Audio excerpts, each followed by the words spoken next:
when I encounter young men or young women who are struggling with pornography, and I think one of our greatest mistakes is that we talk about pornography only in terms of young men. There are young women who struggle with pornography, not in the same way, not in the same numbers, but it's real. We live in a pornographic culture. And that's one of the things that makes it very difficult to deal with pornography. We've been so inundated with pornography that we're desensitized to pornography. And that line at which we will say that's pornographic has been drawn so far out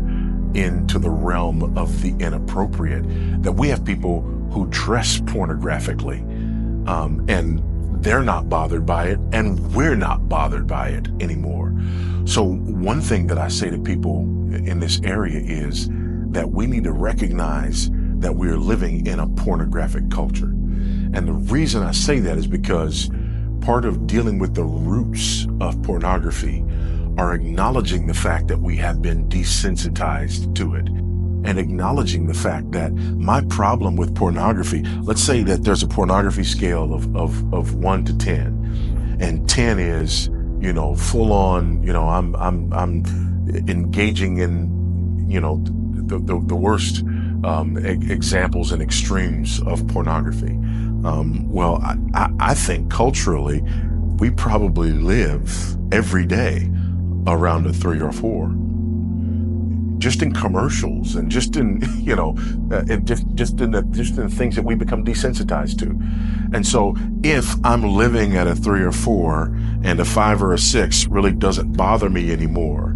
then when I get to a 9, my goal in dealing with somebody who's at a 9 is not to say, come back to a 5 or 6. My goal with them is to say, I want you to recognize not just that this is an issue, but that even those things that are down here in the areas that we're not even bothered by are issues. Not so that the person becomes, just afraid of looking around, but so that the person becomes aware of their need for Christ to cleanse their minds, not just of the website where I'm watching pornographic sex, but also of my lack of sensitivity to those everyday examples of pornography that are around me, because to the degree that I go on accepting them and am no longer bothered by them, to that degree, I'm setting myself up so that the leap from that 5 to that 9 is a very short leap. And it's not just so that I won't leap over into the worst of pornography, but it's so that I can understand the dignity inherent in human beings made in the image of God, and how my embrace of a pornographic understanding of my fellow man, my fellow woman, is the embrace of the destruction of their dignity.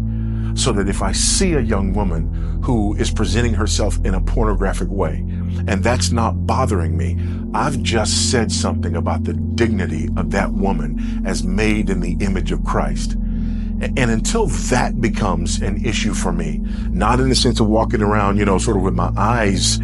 blocked off, but in the sense of appropriating God's grace and asking Him to appropriate that grace in me, even at that level. Until I'm there, I'm not really dealing with this issue of pornography. And ultimately, when I come down to it, not only is it that issue of the inherent dignity and value of human beings made in the image of God, the not defrauding my brother and my sister, but also this idolatry of believing that it's okay to use another human being in order to gratify myself in any way, sexual or otherwise. So what I want to do, I know that's a long way around, but what I want to do when dealing with this issue of pornography is I want to uproot and uncover all of that, so that we can not just have this sort of legalistic response to, I'm not going to do that, and I'm going to put things in place so that I don't do that anymore, but so that we have a response that goes all the way back to, the cleansing of our minds to be able to appreciate one another as being made in the image of God, and not just accepting this ordinary pornographic predisposition that has become so normal.